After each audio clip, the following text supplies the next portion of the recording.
Bom, gente, boa tarde. Hoje o nosso seminário aqui do DN, a gente vai ter a palestra convidada do professor Steve Wilson, ele é da área de HC, né, professor lá da escola da Universidade da Escola de Computer Science na Universidade de Glasgow, e ele lidera, né, o grupo de interação multimodal. Olha muito essa coisa de sensorial interfaces and so on. E ele é bem ativo, né, nessa área de HC, já foi o diretor do PUC-Rio em 2019, que foi lá na Escócia, e uma série de outras atividades aí importantes, né, nesse universo aí de HC internacional. Então, isso. Afternoon, everyone. Afternoon, everyone online as well. So what I'm going to talk about is a research project that we've got going on right now, which is all about passengers, the future, and what being a passenger in the future might be like. So I'm from the University of Glasgow, and the GIST is our human-computer interaction research group. Where am I from? Yeah, it's a really long way away from here. That isn't even the route I took. That's 10,000 kilometers or something. It's a long way away. What does Glasgow University look like? It looks quite different to your university. So that's a picture of that's the kind of the front part. That's the part they have in all like the university magazine brochures and everything. My office is in London. People say it looks like Hogwarts if you're a fan of Harry Potter. The rest of it isn't quite as fancy as that. So the product I'm going to talk about is viajero. So I don't know what the Portuguese word. Viajante. Not a million miles away. So we chose the word viajero because it has V, virtual, A for augmented, R for reality, and it's about travel. So the aim of the project really is to look at how we can change travel in the future by using virtual and augmented reality. So if you look back to say the 1950s, this is what they thought the future would be like. This is where they thought we would be right now. So we'll be in this vehicle. Looks like the front seats have rotated so that you can talk to the people in the back. There's got drinks on the table, and there's a TV screen or something, and they're heading off into this city of the future. Yeah, maybe we're not quite there yet. You see a lot of car concepts which are a bit like this. This was a concept from a car show a couple of years ago. So again, you can see the front seats have rotated. These two very happy-looking guys, I don't know what they're playing, some kind of game on that table in the middle, maybe. So the concept is still there, but we haven't actually got it yet. There's still no car where you can rotate the front seats and it'll drive autonomously. What is travel like now? Well, maybe it's a bit more like that. So you might be in the back of your car with the kids screaming at you, and it's not quite as relaxing as it was in the previous pictures. So what might you do in this case? Well, maybe you want to escape from your car world and go into outer space or underwater or something different. So that's what virtual and augmented reality could let you do. So let's have a think about that. So yeah, we're trying to support new passenger experience with XR, which is the word to combine VR and AR together as eXtended. We're kind of thinking about automated vehicles, but this, of course, would apply to buses and trains and ships and other places where you're not driving. The things we're most interested in letting you do would be entertainment, so having fun, productivity, not having fun, but working, and collaboration, where you might be working or having fun with somebody who's in the car with you, somebody who's far away, but being able to be with other people that are traveling.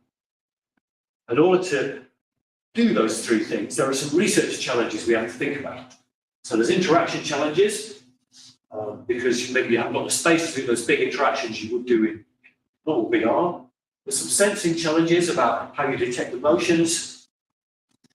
Social acceptability challenges, what kind of things are you happy to do? Maybe you wouldn't be happy to do big interactions like that. Or maybe if you're in the economy seat, in the middle of that economy seat, maybe you're not going to be doing that stuff because the people next to you would be doing it. And a big one is motion sickness, simulated sickness and motion sickness. So people often get sick when they're wearing headsets in moving vehicles. So yeah, the overview, the kind of scene setting is journeys are quite often boring and repetitive. If it's your commute to work, whether it's in your car or on the bus or the train, it's quite boring. It's the same every day. Now, if you think about it, the kind of autonomous vehicles can be great because then you won't have to drive anymore.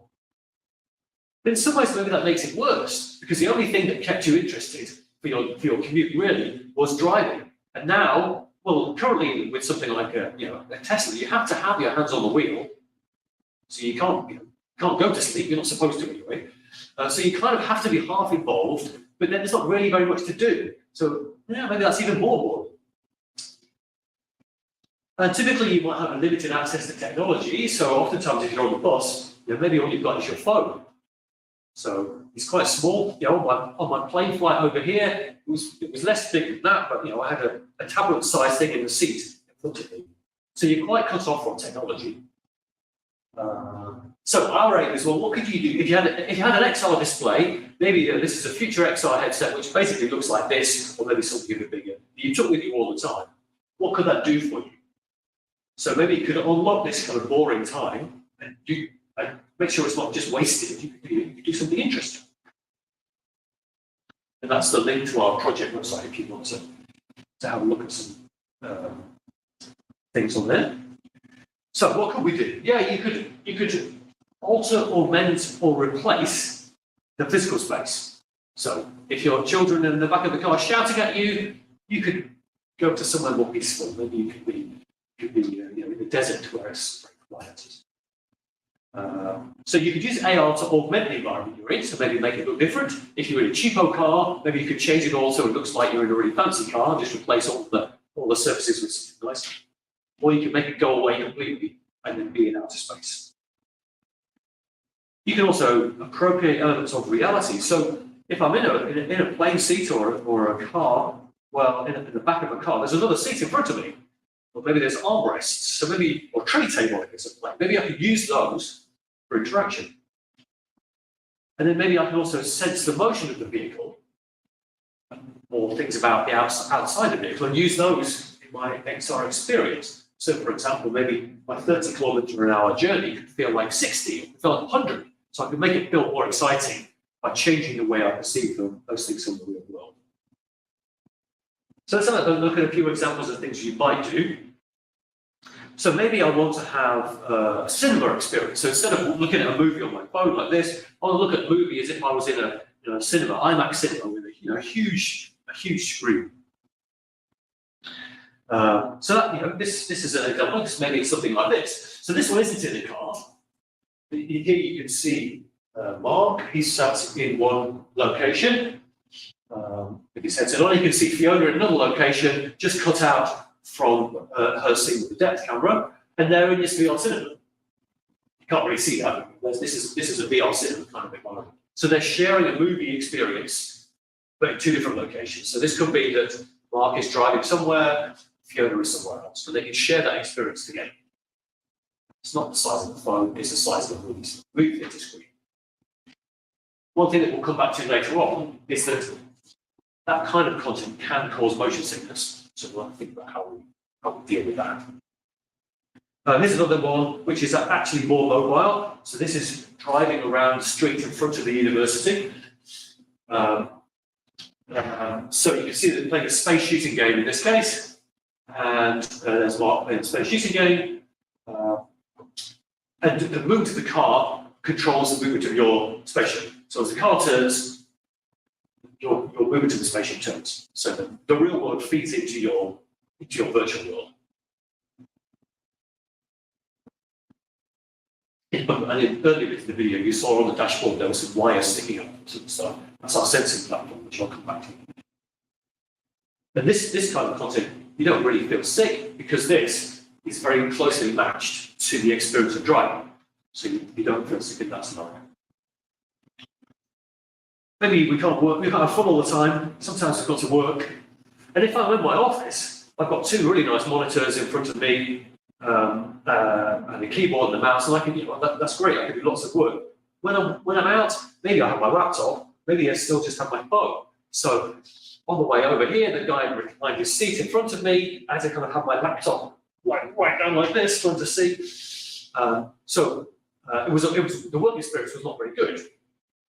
Well, could I take my multi-monitor setup with me? If I have a VR headset, I can have as many monitors as I like. They're just pixels, they're not real things. So we were looking at how you might be able to use lots of monitors around you in virtual space that you could take with you. So you could have the same office environment on the move, or maybe even a better environment. Because I could have two 50-inch monitors if I wanted to, which I would never have in my office. So here you can see, again, you can see Mark surrounded by these monitors. Key problem for VR is input. Input is really difficult to do well. So typically it's ray casting a pointer to a picture of a keyboard. Typing is really painful. So what we wanted to do in this case was bring in a real keyboard. So this was a project with Logitech, who made a lot of keyboards and mice and things. So this is a keyboard. It's tracked. You can see the markers on it, and it's very closely registered with the visual model of the keyboard. So the idea is you can touch type, and where the keys are, where you see them in the virtual world, they're where your fingers are. So then you can do rich inputs whilst you're on the board as well. Then take that into the vehicle. So this is a version of that in the vehicle. This is this sensing platform again. Talk about that in a minute. So here, this time, you can see that the view is stabilized. So we've got the Microsoft Word document stabilized in our view, and then we're driving. So when we turn, the Microsoft Word document stays in the same place. What you don't want to do is, if you're working on the Word document, is when the car turns, the Word document's over here. You want it to stay with you. You can see driving around this little bit of the university. Oh, my office is like just there. Just a little bit you can move. So you can drive around, you can use this kind of stabilized content to work on the documents. So creating a kind of office-like environment.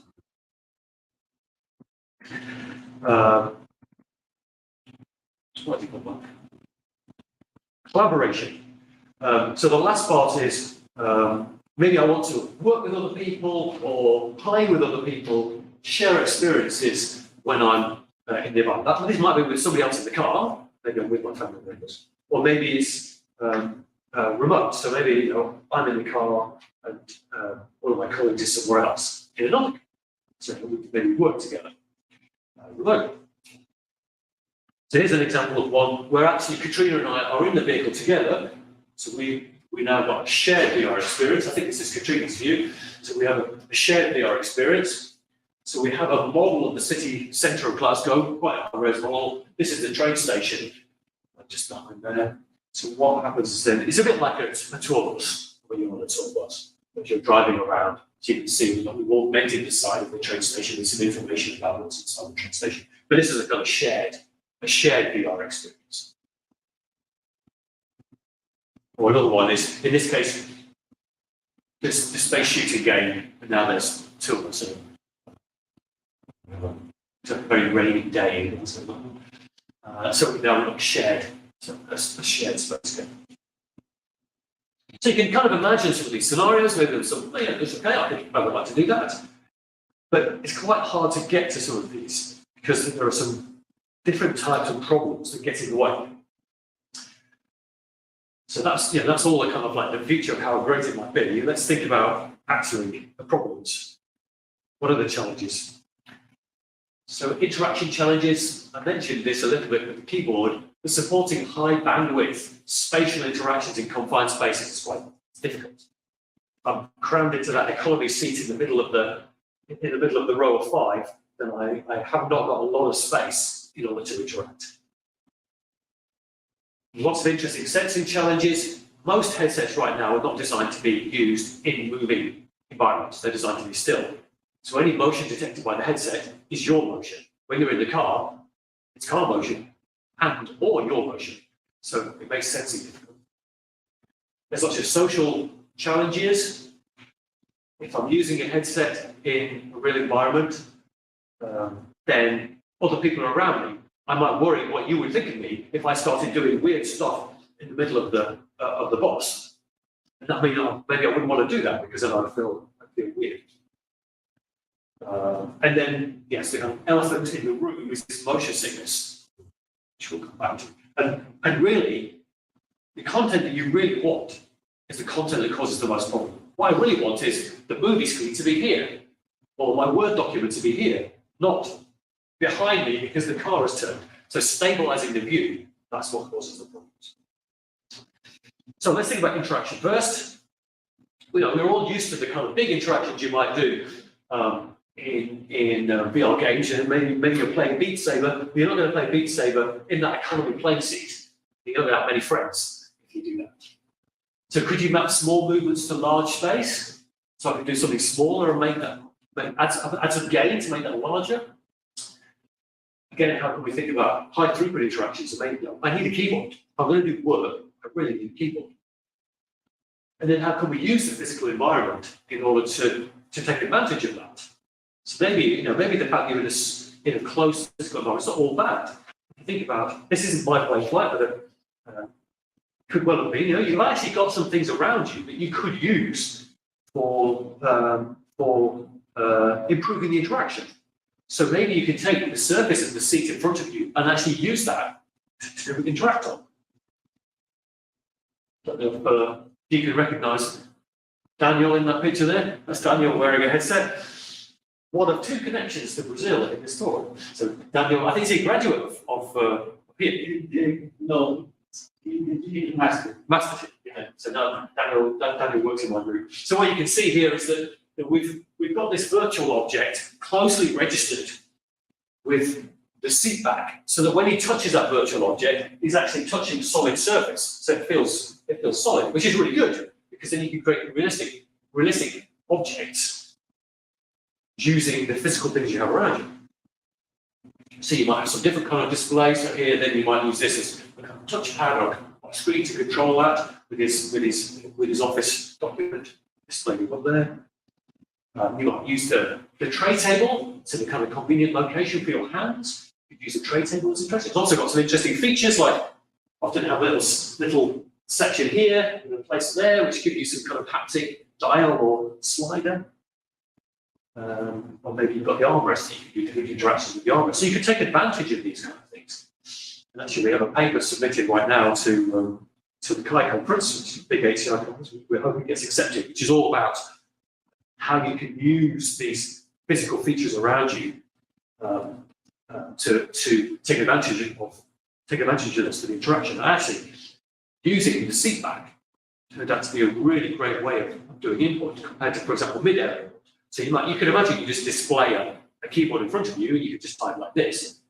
Actually, that's much worse than having that overlaid on a physical surface, because then you get physical haptic feedback of touching the keys.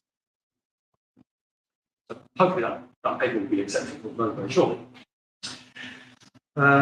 So we can use some of those areas around us to try and improve the interaction, but there's still this problem of sensing. So maintaining this knowledge of your forward bearing with your headset, so that you know where the person is looking versus the environment moving around. So most headsets right now, they have an IMU, like what you have on your phone, a sensor. And that sensor, of course, if your head moves, that's great if I'm still, but if the car moves, the sensor can't tell whether it's the car or my head. That's what moves the content around. Now, some of them now have inside-out tracking, so you might also have cameras. So the cameras would be able to see the environment, but then there's some fusion that goes on between the sensors and the cameras. And as it turns out, that causes a lot of problems. So maybe it's on the next slide, but we did a lot of testing of different headsets in vehicles, and most of them are terrible. So if you think about the Quest 2, which until the Quest Pro came out was probably one of the better headsets, it's absolutely terrible in the car. It drifts like crazy. It just gets confused. Tries to do something clever with the cameras and the sensor, and it just goes wrong. So what we had to do, that's the thing you saw in the video, is we had to build our own sensors so we know what the car is doing. So it's nothing very fancy. It's just an accelerometer, a few other sensors and GPS. But but it needs to be low latency, because the problem that makes you sick is when there's a delay between the rendering of the images and your head movements. So we had to try and make it as low latency as possible. Now, most cars have got this stuff all built in them already. It's just that you can't get to it as a developer. It's all hidden away inside the car systems, but they use that, for example, for the car GPS. So we built this low-cost sensing platform. These are all off-the-shelf things from smartphones, so nothing very fancy. But we needed that to be able to separate head movement. So we built a Unity plugin. This is what then we use for being able to do these kind of games where you want to separate head movement.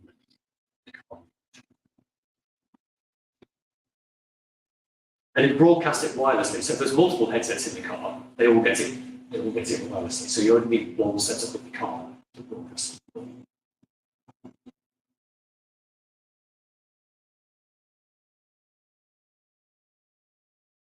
Just went for the last bit, because the last bit just shows the Unity part. Yeah. So it's easy. We made a Unity plugin so that you can easily use this platform in the car. So it's an open source platform. So hopefully then other people who want to do VR in the car can just use our platform. So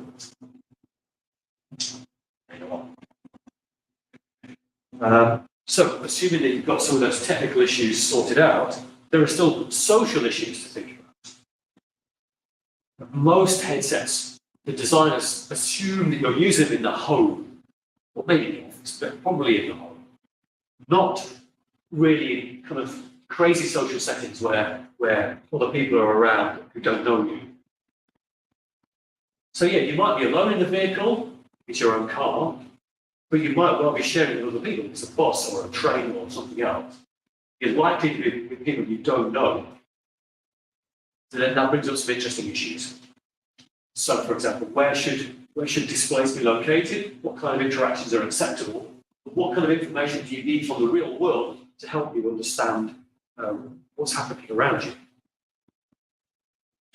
So let's look at this one first. So what we did was, this was during COVID times, so we weren't allowed to be in the lab, so we kind of tried to be creative about how we could do our experiments. So what we got people to do was use a VR headset, but simulate AR. So this is inside a car.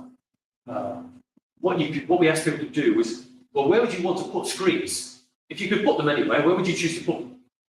And this is you in the back of a car. And what most people chose was actually they chose to put them around the kind of physical surfaces of the things in the car, like the seat back in front of them. They could put them where they like, they could have put them in your windows. They could have put them on top of that guy's head, but they didn't. They put them mostly on the back of the seats in the car. Here's a plane. And you'll just presented some of this work at ISMAR.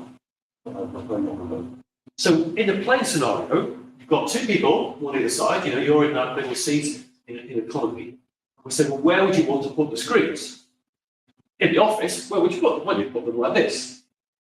But actually, that's a bit weird in the plane, because if you want to look at this screen, and I'm sat next to Simona on the flight, instead of basically, I'm staring at her for hours on end. People really didn't like that. So what they did was they stacked them vertically, which is not something you would do in the office typically. But people put them vertically in front of them. So the social environment around you has big effects. So this is a train. This is a typical train scenario where you've got a little table in front of you.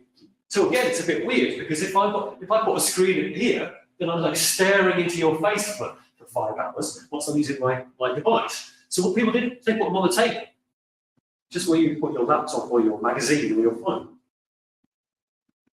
Similar kind of thing in the subway. It's the same kind of setting, but with no table this time. So people tended to put the displays kind of around them here.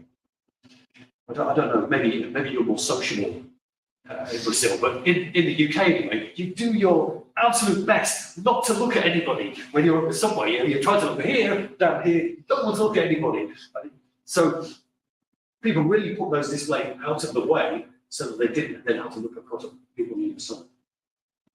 So this may vary in more sociable countries, but in the UK anyway, in the anti-social UK, we just wanted to look down, not look at anybody else in the face.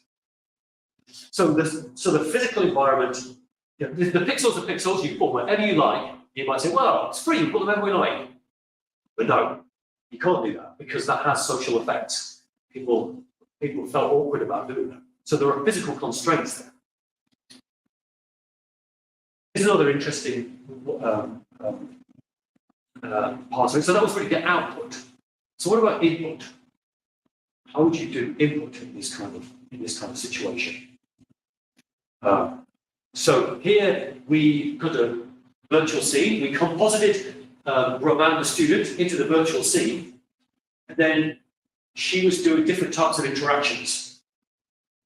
So a different scene. So this one is the train scene where she's in a kind of two seats side by side with all different layouts. We've got people to watch this, see what they thought about her doing that. Would they do that? What would they think? So you can see she's got the controller there. She's done all sorts of different things. All the things we could think of. We've got her to do. What she did, she's like with the armrest, using the tray table. She did some on her face. All the different things she could think of doing. And we did it in all sorts of different kind of environments. Single seats, looking across other people with a table, without a table. I'll not show you the results, I'll talk about the results. So there were lots of interesting effects of the environment there. So in those face-to-face seating environments, people didn't really like waving a controller in their face. Oh, no, that's not very nice, it's a bit weird. So those mid-air ones were not really very popular, even though they're very common XR type of interactions. So those face-to-face seating layouts, where you're quite close to somebody across from you, does have a big effect on the type of interactions. So people felt self-conscious if they were, like, for example, doing touches on their body. We had like touches on the leg. People felt that was these mid-air interactions were. So again, you can do lots of interactions, and the interactions are designed for homes. Maybe don't easily translate into social environments. So again, you've got to think about the type of interaction that will be acceptable. Now you might say, "Wow, a long time ago, using Bluetooth headsets was weird. Now that's a bit less weird." It's true, but you have to get over that the first part of that curve of things that are acceptable. So maybe you have to use some different techniques now to enable XR to become acceptable. One last kind of thing in this area was really thinking about if you're in a journey, what is it that you need to know to help you understand when to get off? So the other one was really thinking about other people's view of you. But what about you in the journey? If you're in outer space, and outer space is great. But then if I take the headset off and shit, I've passed my stop, then that's really annoying. So what we started to think about was what. So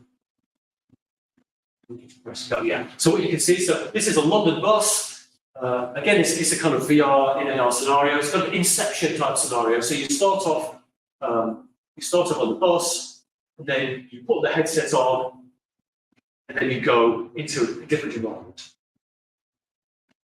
So here you're in a little room, and you're watching a movie. Maybe this is like your living room or something. You're still on the bus, but this is it.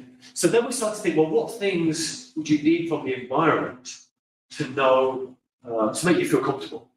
Of course, if I'm in outer space and my bag is over there, yeah, well, someone will get off and take my bag. I won't be noticed.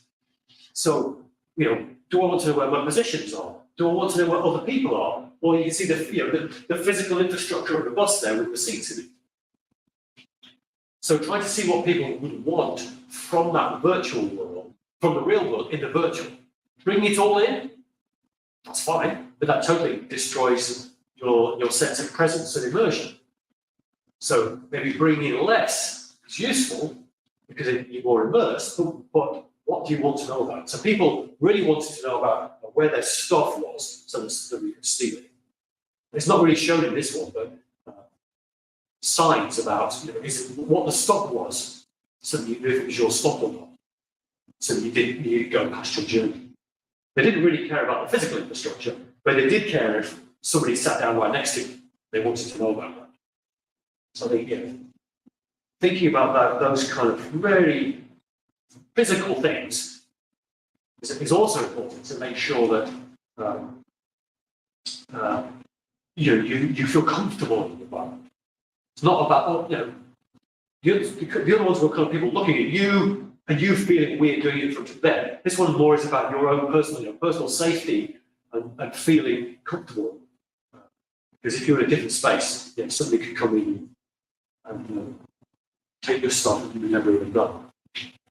So lots of interesting social issues there. This grew to be a bigger part of the project than we initially thought it was. Because actually, it really underlines everything. All the different things you might do. There's always a social factor. So let's think about the last challenge, is motion sickness. I don't know, any of you guys get motion sickness? One of my youngest daughter definitely gets motion sickness. She can't really read in the back of the car.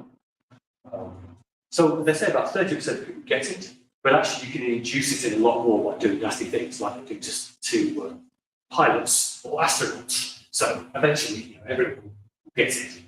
But if you feel sick, then you can't really use your travel time. That might be right now, because if you get sick, you have to spend the whole time looking out the window at the horizon, trying not to feel sick.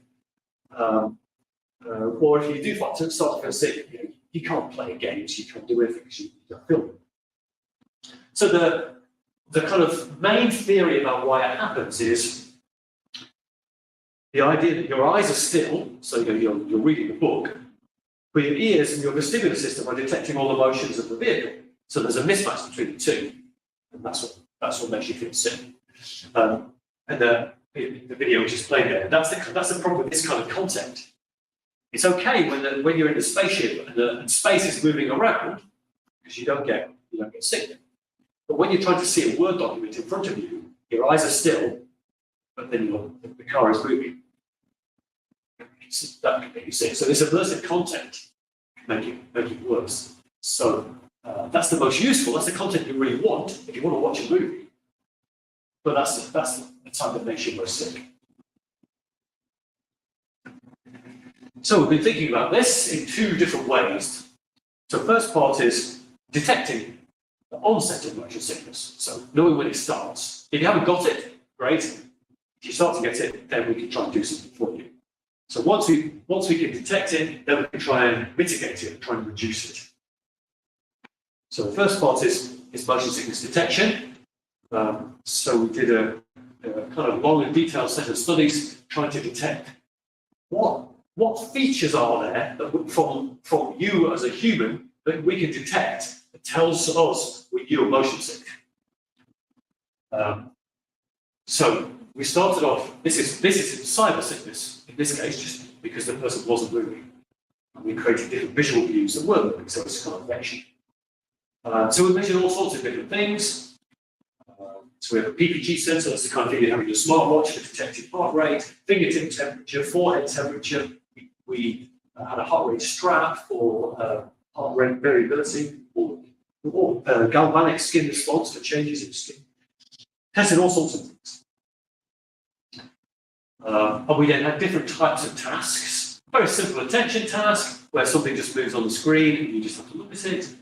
A kind of tunnel travel task where you have a tunnel and you're kind of moving around in VR. And then the worst of all, the spiciest one is a VR roller coaster. You probably all tried VR roller coaster. It's like default VR game.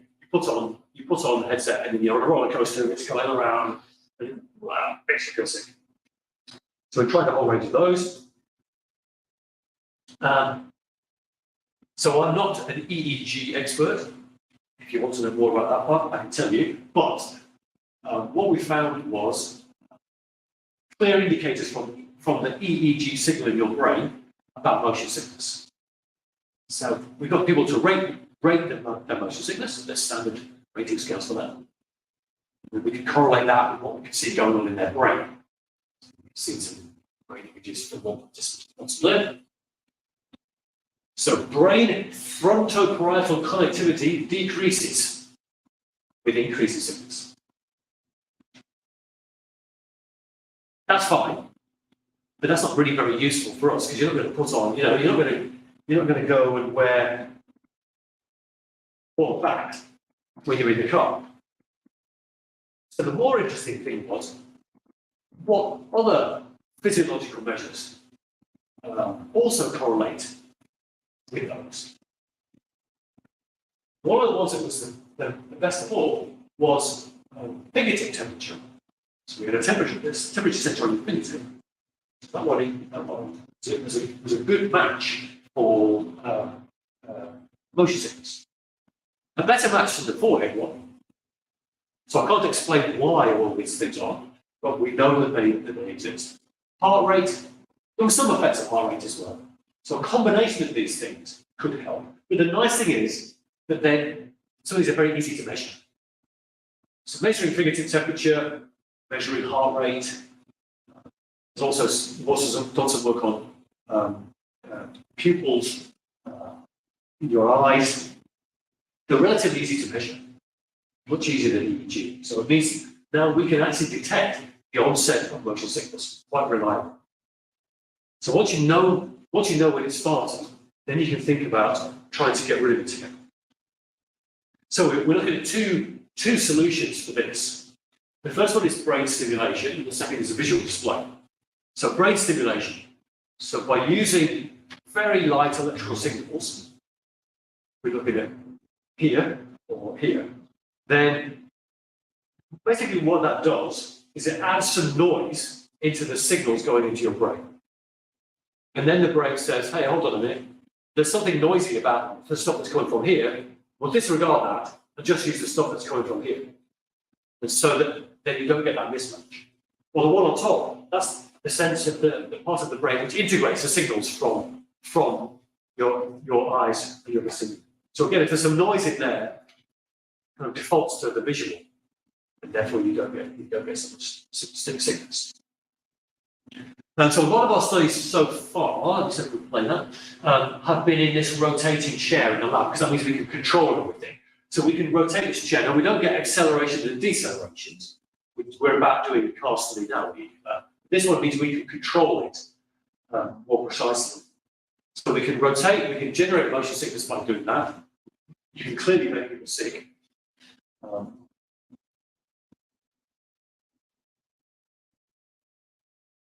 And then we can look at, so we also use this for doing the onset detection as well. But now we can look at mitigations given this kind of scenario with brain stimulation. So not necessarily easy to do in the car in that kind of setting, but you could do something. So the other approach we've taken is, well, if I'm controlling all the pixels going into the person's eyes, then we could do something like that. So here's stage one. So this is Alex being driven around Glasgow. You can see this is some of the streets near the university. And on the left-hand side, what Alex is seeing is this kind of motion environment, which is really tightly mapped to the car motion. Don't get stuck, because there's no mismatch between what his eyes are seeing and what the vestibular is perceiving. It's just the same. That's not the real world, but it's so closely matched with low latency, it doesn't make you sick. Here's the second link to Brazil. I don't know why we ended up with this video, but anyway, so what we did was use that motion environment just around the edges of the seat. So the idea is that it'll be a little bit like what you could see out the side windows of the cars you're driving along. And then in the middle, then you can watch your video. So again, you can see Alex being driven around. And every so often you'll see a little rating scale pops up. Yeah, his ratings. So he's rating how sick he feels at that point. So with a standard motion sickness scale. So we can detect this we can detect how motion sickness is feeling, given this kind of peripheral view.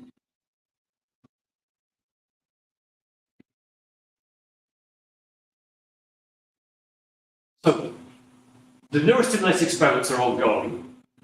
We've done all the lab ones. We're now just about to go into the car. So neurostimulation makes a big difference to people's motion sickness. Clearly a significant difference. but the question doesn't work in the car with all the other movements. At the moment, we've only got rotation. So we're just about to start doing it in the real car. In the lab, it's really successful. There are some issues. You don't have to wear the full headset that we had in there. You can wear something smaller. Our idea was you just put those electrodes into the band of the VR headset, so you can turn it. Peripheral cues, that kind of motion environment to the side, that worked really well for some people.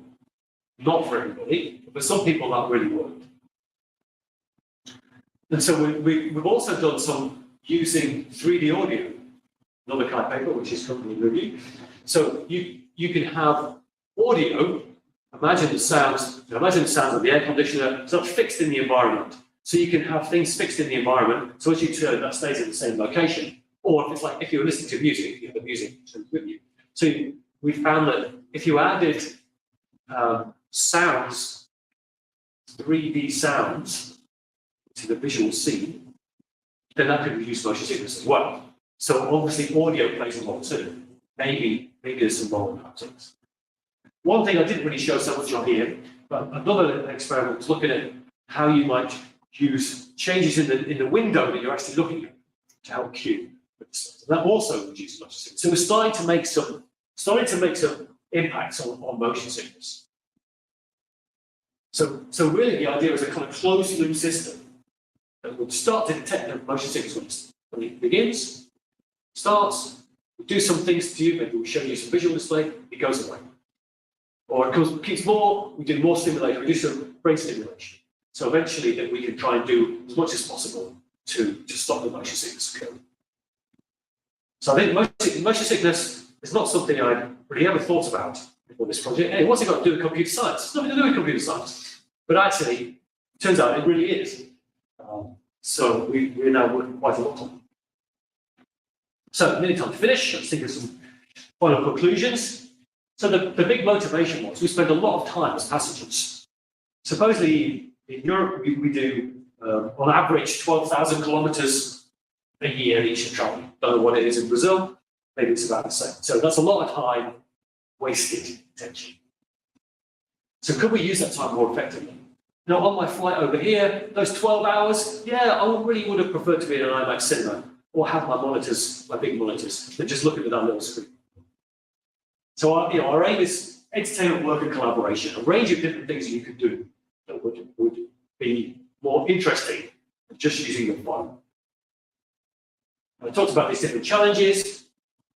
The big three are these interaction in confined spaces, social acceptance, and motion sickness. Sensing is also important, but that's more annoying than anything because the car can already has that information, it just doesn't broadcast it. So if we worked with a car company, then they could give us that information. If you're interested in confined spaces, you have to think what could fit in the environment you're in. And then also, what social effects does that have? Where you might put the screens, or what the kind of movements and things you might do. And then thinking of this about motion sickness.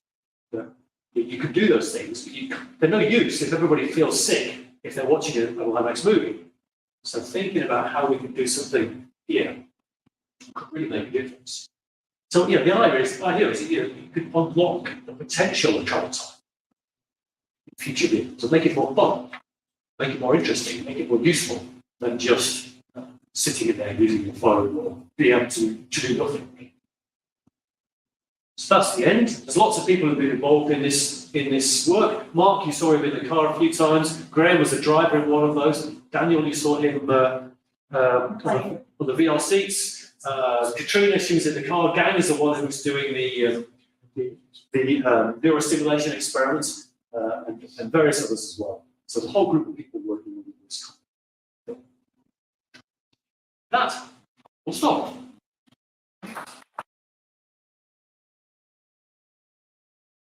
Thank you, Steven. We have already some questions from people on the internet, but I'm going to start if you here have some questions. Yeah, I can. I consider that, for example, in airplanes, it's seen as acceptable, for example, to use the little controller you get from the armrest because everyone can kind of use it. The usage is limited by, for example, the wire. Yeah. Right. So I was gonna ask if in the social acceptability study you guys did you consider, for example, images where more than one person, for example, is using the VR? Because I think that'd be more okay in the eyes of someone else. Because if you only see one person using the VR, for example, it might be kind of weird because you don't know what that person is doing. But if it's something as collective as the little TV and the little controller armrest, it's more okay, right? Because everyone's having. Yeah, we didn't do that, but you're right. If you saw more people doing it. Yeah. So you saw the aeroplane seats earlier on. So Laura, who's working on really my list of people working on the project.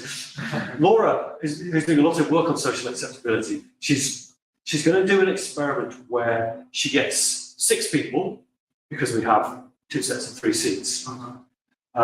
Some of those people will be actors, members of the research group, and some of the people will be real participants. And we're going to get them to do. They're going to be using things on those seats, surrounded by other real people who might be also in VR or reading books or doing other things to try and exactly see whether that part really makes a difference. Yeah, that's great. Cool. I think that's going to be a super fun experiment to do to see what happens when you're not the only one. Someone else is doing it. Well, if they do it, maybe it's okay if I do it because they do it. Exactly. But very nice presentation like that. Yeah, thank you. One question here. So I'm going to sit there to read the questions from it. Let's see. The first one from Sean. She said, "Hi Stephen. What? How the team keep motivation for an amazing user research like that due to the number of studies for this very frustrating." How do we keep motivation? Yeah, well, I think one of the motivating things is that it's actually really fun to do this kind of work because we're building new kind of applications, and we get to drive around in cars and do it on buses and trains and things. So for people who like hardware, we've done hardware stuff. For people who are social, we've done social things. For people, HCR people like interaction. So I think there's lots of things in there for keeping us motivated. So that it was definitely hard during COVID times. I don't know how it was for you guys, but we weren't even allowed in the lab at all. So we had to be quite resourceful. But yeah, I think it's one of my most fun projects, this one, I would say. So I'm motivated. Yes. How far is it of investment? Like, are there companies investing in these projects? Like, do you have any perspective of the project being a product or something? So at the moment, we're working with a couple of different companies in this area. So the first one is Jaguar Land Rover, so they're a car company. So we're trying to see if we can get it into their vehicles, at least as a prototype. So they're actually coming to visit in another week's time to do a trial. That would be one way to get it into a vehicle. We're working with a company that does devices that go behind your ears here to do motion sickness. Well, actually, they have them to do vertigo, like looking over big heights. So we're working with them because their technology may also work for motion sickness. So that could become a product as well. We have done some work with Logitech on the interaction side as well, using their keyboard. So yeah, I totally would love it to go into the world to be a real product. We've still got issues to solve, but that's where I would like to be making it a product. There's another question here from Alex Bassi. Said, Stephen, are there tips about the time limits for working in a VR environment or about the effects that a long exposure can cause to the program? Well, I guess if you wear the headsets, they say you should take them off after a certain amount of time, as recommended by the manufacturers. I don't know if anyone's, maybe Alberto, maybe has anyone done a long-term study to really know if it has any effects long-term? I'm not sure that they really have. And some ways things are changing a bit because I haven't tried one yet, but if you look at, say, the new Quest Pro, it's a lot more augmented reality than just pure virtual reality. So you're seeing more of the real environment as well. So if you're seeing more of the real environment, then that causes less motion sickness as well, but maybe also less strain. So I think in the future, well, maybe because we keep hearing about Apple going to produce this fantastic headset, maybe we'll all just be wearing them all the time. These things will just become headset. So for you and me, the glasses wearers in the room, we're already ahead because we're already wearing them. So I think maybe that problem goes away over time. So another one from Milena Cavalcante says, which of these aspects are aspects to show the do you consider the most challenging in set XR in people's routine? I think the motion sickness is the most challenging in many different ways. It's a real hard problem. People have been thinking about motion sickness and simulator sickness for a long time, but it really feels like we're making some progress on that. The other ones, interaction. We can be creative. We're creative HCI people. We can think of interactions that would work. They don't exist right now, but it's not hard to imagine. Social acceptance, we can even let people do what they want, and we already see they'll put things down here, not right there. And maybe that will change over time. But in some ways, people are social animals; they'll solve that problem themselves. But motion sickness, that's quite hard. That's the hardest one. Now from Lucas, said, which perspective do you have on connecting XR, blockchain, and XR blockchain. Oof. I have to say, I'm not really an expert on blockchain. I have not thought much about how you would connect those two things together. I'm not sure I've got any great insight on that. I assume in time eventually they will, because those two kind of like technologies are growing so rapidly. Don't know. the other one for said, how do you see new Web 3? How Web 2 tech being applied to now Web 2? Until now Web 2 service. I don't say that one again, Alberto. Yeah, how do you see the new Web 3 tech being applied until now Web 2 Services that are new service? Web 2 now. So I think a lot of those things will become adapted to work in the metaverse, because Facebook and Meta and so many others are pumping so much money into that I'd say that's not my problem. I think commercial companies will solve that if there's money to be made. People will make their websites work with Unity or whatever tools there are, whatever tools emerge. So I think that will happen over time. Just as when we started, you had to use a crappy desktop site on your phone, but now people make the mobile site first and the desktop one later, because there's so much more traffic comes through the phone. So I think that problem will go away because people want to make money.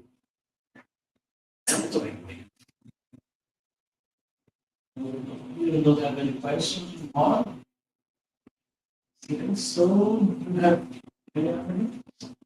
So I'd like to thank Stu.